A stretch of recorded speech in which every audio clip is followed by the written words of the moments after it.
আসসালামু আলাইকুম ওয়া রাহমাতুল্লাহি ওয়া বারাকাতুহু। সম্মানিত সকল বন্ধুরা আমার, আশা করি আপনারা সবাই ভালো আছেন। আপনাদেরকে অসংখ্য ধন্যবাদ যে আপনাদের মনে কোরআন শেখার ইচ্ছা রয়েছে। আল্লাহ তাআলা আপনাদের ইচ্ছাগুলোকে পূরণ করুক।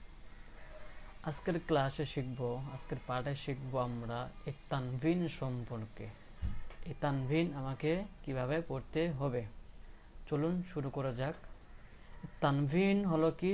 এই তানভিন আমাদেরকে তাড়াতাড়ি পড়তে হবে। এই তানভিনের কোনো টান টুন কিছুই হবে না। তানভিনটা আমাকে তাড়াতাড়ি পড়তে হবে। এটাকে বলে কি? তানভিন। তানভিনের উচ্চারণ তাড়াতাড়ি করিয়া পড়িতে হয়। আচ্ছা, চলুন তাহলে আমরা দেখি। এখানে লিখছি আমি বা।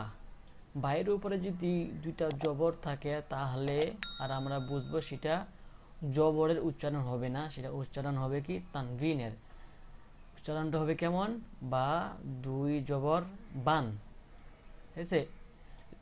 তাহলে কোনো কি টান হলো না।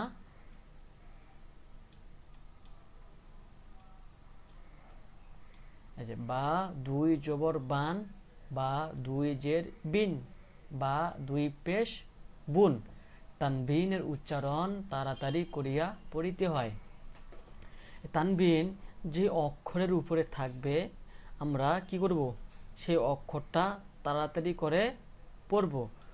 আপনার যদি এরকমও যদি থাকে, মনে করেন যে আলিফের সাথে এই অক্ষরটা লাগানো আছে, একটা অক্ষর আবার লিখলাম বান, সমস্যা নাই। আচ্ছা, হা দুই জবর হান, হা আলিফ দুই জবর হান। এখানে যদি কোন অক্ষরের সাথে যদি দুইটা অক্ষরে মিলানো থাকে, ওই প্রথম অক্ষরের উপর যদি দুই জবর থাকে, তাহলে যখন আপনি উচ্চারণ করবেন তখন এই দুইটা অক্ষর একসাথে মিলে উচ্চারণ করতে হবে আর কি। যে হা আলিফ দুই জবর হান, কিন্তু উচ্চারণটা আপনার স্পিড হবে, কোনো টান টুন কিছু হবে না। এখানে আছে কি? হা আলিফ দুই জবর, হা আলিফ দুই জের হেন। এখানে আছে কি? বা দুই জবর বুন, হান হেন বুন, বান বিন বুন। এখানে যদি আমার থাকে আপনার র, র দুই জবর রন, র দুই জের রিন, র দুই পেশ রুন। তার উচ্চারণটা কেমন হবে আমার? রন রিন রুন। এক কথায় বুঝতে হবে যে যে কোনো হরফের উপরে দুইটা জবর বা দুইটা জের বা দুইটা পেশ যদি এইভাবে যদি থাকে, তাহলে আমরা বুঝবো সেগুলা তানভিন। সেগুলোকে আমাকে তাড়াতাড়ি করে পড়তে হবে, রন রিন রুন। আচ্ছা, কুরআন শরীফের মধ্যে যদি শব্দের মধ্যে যদি এই তানভিন থাকে, তাহলে আমরা কেমন পড়ব? মনে করেন আমি একটা শব্দ লিখলাম,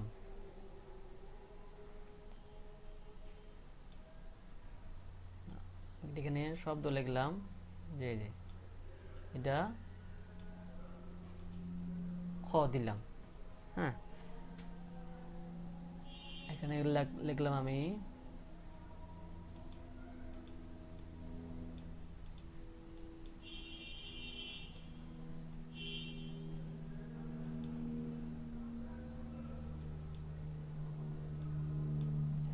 প্রথম শব্দ লিখছি কি হা, তারপর শব্দ লিখছি কি ইয়া, তারপর শব্দ লিখছি কি নুন, তারপর শব্দ লিখছি কি খ, তারপর শব্দ লিখছি কি বা, তারপর শব্দ লিখছি কি ডাল।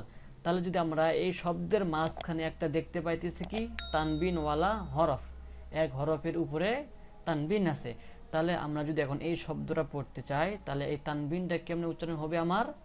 হাই নাখন বাদ, হাই নাখন বাদ। এই যে হাই আজবর হাই, নুন জবর না, হাই না। এই যে এখানে আছে কি খ, এর খয়ের উপর আমরা তানবিনওয়ালা হরকত দেখতে পাইছি। এই যে দেখেন, এই খয়ের উপর কি আছে? দুইটা জবর আছে। তাহলে যদি খয়ের উপরে যদি আপনার একটা জবর থাকতো, তাহলে উচ্চারণটা হতো কি? শুধু খ জবর খ হতো। যেহেতু দুইটা হরফ আসছে, তাহলে কি হবে উচ্চারণ? খন। ঠিক আছে, খন। এখানে যদি আপনার জিম থাকতো, তাহলে উচ্চারণটা হতো কি? জান। আর যদি হা থাকতো, তাহলে উচ্চারণটা হতো কি? হান। আশা করি বুঝতে পারছি। শব্দের মাঝখানে যদি তানবিন দেখি তাহলে সেটা উচ্চারণটা কি হবে? খন। বা যে কোনো এখানে যদি জজম না থাকে, যদি দুইটা জবর থাকতো তাহলে উচ্চারণটা হতো কি? দান। আচ্ছা, আপনাদেরকে আমি আরো একটু ভালো মতো বোঝানোর চেষ্টা করি। মনে করেন আমি একটু বাংলা লিখলাম, এই যে কি লিখলাম এখানে? বান, বয়কারে বা দন্তান্ন বান। সেরকম ভাবে তানবিনের উচ্চারণটা হলো কি? প্রতিটা উচ্চারণের শেষে কি? নুন অ্যাড হবে। আরবিতে নুন অ্যাড হবে এবং বাংলাতে দন্তান্ন অ্যাড হবে। এখানে আমি যদি লিখি দাল দুই জবর দান, দাল দুই জবর দান, এই যে বাংলাতে যদি আমি এই দান অক্ষরটা লিখি তাহলে আপনার হবে জায়গায় দা দন্তান্ন দান। তাই তানবিনের উচ্চারণটা করার সময় আপনার সব সময় আরবিতে নুন সাথে অ্যাড করা থাকবে আর বাংলাতে কি অ্যাড করা থাকবে? দন্তান্ন। এই যে আমি যদি এটা যদি সিঙ্গেল যদি এই জবর দিয়ে যদি এই দান উচ্চারণ করি তাহলে আমাকে কিভাবে উচ্চারণ করতে হবে? এই যে দাল নুন জবর দান, এই দুইটা শব্দ মিলে একটা উচ্চারণ হইতেছে দাল নুন জবর দান। আর দুইটা শব্দ এখানে কি একটা শব্দে পরিণত করছে কি? এ তানবিন। এ তানবিন, দাল দুই জবর দান। ঠিক আছে, যে কোনো হরফের উপরে যদি দুইটা জবর থাকে তাহলে বুঝবো সেটা কি? তানবিন। তানবিনের উচ্চারণ তাড়াতাড়ি পড়তে হয়। তানবিনের উচ্চারণ যদি এখানে যদি আপনার দুইটা জের থাকে তাহলে হইতেছে কি? দাল দুই জের দিন, দুইটা পেশ থাকলে দাল দুই পেশ দুন, দান দিন দুন। ঠিক আছে, তানবিন উচ্চারণ করার সময় সব সময় আপনার নুনটা তার যে অক্ষরের উপরে তানবিন থাকবে সেই অক্ষরটা নুনের সাথে মিলাইয়া পড়তে হবে। আরো ভালো মতো বুঝাই দিতেছি। এখানে মনে করেন আমি লিখলাম কি? এটা একটা, আর এই যে এই সিনের উপর আমি দুই জের দিছি, তাহলে কিটা হলো? এই সিনের নিচে আমি দুইটা জের দিছি, তাহলে এটা কি? তানবিন। সিন দুই জের সিন। এখন যদি আমি একটা জের দিয়ে উচ্চারণ করি তাহলে উচ্চারণটা কেমন হইতেছে? সি। এখন আমি যদি এই নুনের সাথে যদি আমি এই সিনটা মিলাই তাহলে উচ্চারণটা হবে কি? সা সিন জের সিন। হ্যাঁ, আর এখানে একটা শব্দের নিচে দুইটা জের আছে, তাহলে দুইটা জের থাকা মানে এটা কি? তানবিন। তানবিন যেই হরফের নিচে তানবিনের হরকত থাকবে, দুই জের থাক বা দুই জবর থাক বা দুই পেশ থাক, তাহলে সেটা কি? এই নুনের সাথে মিলাইয়ে পড়তে হবে। এখানে আছে কি? সিন। এখন যদি দুই জবর থাকে তাহলে সিন দুই জবর সান। এখন যদি আমি নুনের সাথে মিলাই তাহলে এই যে সা সিন নুন জবর সান। ঠিক আছে, তানবিন যদি আমি পড়তে চাই তাহলে সা দুই জবর সান। ঠিক আছে, সা দুই জবর সান। সানটা যদি আমি নুনের সাথে মিলাইলে এদি শুধু সিনের উপর জবর হবে, সা নুন জবর সান।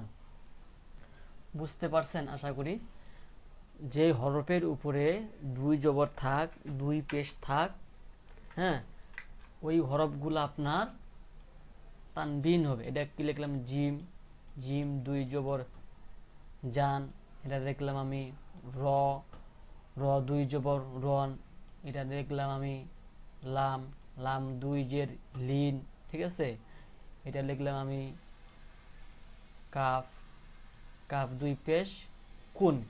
এখানে যে আমি চারটা হরফ লিখছি, চারটা হরফের উপরে যে আমি তানবিন দিয়ে পড়লাম, প্রতিটা হরফের পড়ার সময় কিন্তু নুন অ্যাড করা হয়েছে, আর নুনের সাথে মিলাই পড়তে হয়েছে। এই যে জান, রন, লিন, কুন, তার প্রত্যেকটা হরফের সাথে কিন্তু নুন মিলানো হইতেছে। তো আশা করি বুঝতে পারছি যে তানবিন উচ্চারণ করার সময় আমাকে নুনের সাথে মিলাই পড়তে হবে। তানবিনের উচ্চারণটাই কি? এরকম শব্দের মাঝখানেও থাকলে আমাকে কি এইভাবে পড়তে হবে, ঠিক আছে। এটা মনে করেন লিখলাম, আমি লামে লিখছি এটা, ঠিক আছে, একটু বাঁকা হয়ে গেছে যে লাম, ঠিক আছে। এখানে আমি লিখছি শব্দের মাঝখানে, লামের উপর দিছি 2 পেশ। এখানে লিখছি কি আমি নাই মা লুন, নাই মা লুন। দেখেন শব্দের শেষের লামের উপরে 2টা পেশ আসছে, তাহলে সেই ক্ষেত্রে আমার এই উচ্চারণটা কি হবে, এই উচ্চারণটা আমাকে নুনের সাথে মিলায়ে পড়তে হবে। লুন, এখানে যদি আমি নুনের সাথে মিলাই পড়তে গেলে, আমাকে নুনের সাথে মিলাই পড়তে হলে আমাকে 2টা হরফ লাগবে, এই যে লাম লাগবে আর নুন লাগবে। নুন পেশ লুন, নুন পেশ লুন। সেম এখানেও কি লাম 2 পেশ লুন। এক কথায় বুঝতে হবে কি যে এই তানবিন যেই হরফের সাথে থাক না কেন, যেই হরফের উপরে থাক না কেন, ওই হরফটা নুনের সাথে মিলাই পড়তে হবে। এখন নুনের সাথে মিলাইয়ে যে শব্দটা হবে ওই শব্দটাই কি তানবিনের উচ্চারণ হবে। আশা করি আপনাকে বুঝাইতে পারছি যে তানবিন কিভাবে পড়ব এবং তানবিনের উচ্চারণটা কেমন হবে, কোন অক্ষরের সাথে থাকলে কেমন হবে, অক্ষরের নিচে থাকলে কি উচ্চারণ হবে, অক্ষরের উপরে থাকলে কি উচ্চারণ হবে। এই যে কোনো হরফের উপরে থাক না কেন ওই হরফটা নুনের সাথে মিলাই পড়লে আমার ওই তানবিনের উচ্চারণটা আমার আসবে। আমি যদি নুনের সাথে মিলাই যদি ওই অক্ষরটা না উচ্চারণ করি তাহলে আমার কি তানবিনের উচ্চারণটা আসবে না। এটা কি সাদ 2 জবর সন, এই যে আমি কিন্তু এটা নুনের সাথে মিলায়ে উচ্চারণটা হইল আমার সাদ 2 জবর সন। যদি এইখানে যদি একটা জবর থাকতো তাহলে শুধু উচ্চারণ হতো কি সাদ জবর স। এখানে 2টা জবর থাকার কারণে এটা তানবিন হয়ে গেছে। তাহলে আমাকে তানবিন হলে এই অক্ষরটা আমাকে নুনের সাথে মিলাইয়ে উচ্চারণ করতে হবে। এখানে এই জায়গায় কিন্তু নুন থাকবে না, আপনাকে নুনের সাথে মিলাই উচ্চারণ করতে হবে। তানবিন থাকলে নুনের সাথে মিলাই উচ্চারণ করতে হবে সাদ 2 জবর সন। এখানে কি আছে সাদ 2 পেশ সুন, উচ্চারণটা কি হবে সাদ 2 পেশ সুন, সন সুন। এখানে যদি একটা পেশ থাকতো তাহলে উচ্চারণটা শুধু কি হতো সাদ পেশ সু, সাদ পেশ সু। এখানে 2টা পেশ থাকার কারণে আমাকে এটা তানবিন করে পড়তে হবে। তাহলে কথা হলো যে 2 জবর 2 জের 2 পেশকে তানবিন বলে। 2 জবর 2 জের 2 পেশকে তানবিন পড়ে যে কোনো হরফের উপরে নিচে, হ্যাঁ, 2 জবর 2 জের বা 2 পেশ থাকলে ওই অক্ষরটা আমাকে তানবিন করে পড়তে হবে। তানবিনের উচ্চারণ তাড়াতাড়ি করে পড়তে হয়, আন ইন উন। আরেকটা যে অক্ষরের উপরে তানবিন থাকবে বা যে অক্ষরের নিচে তানবিন 2 জের থাকবে ওই অক্ষরটা আমরা কি নুনের সাথে মিলাই পড়ব। নুনের সাথে মিলাই পড়লে আমার তানবিনের উচ্চারণটা হবে।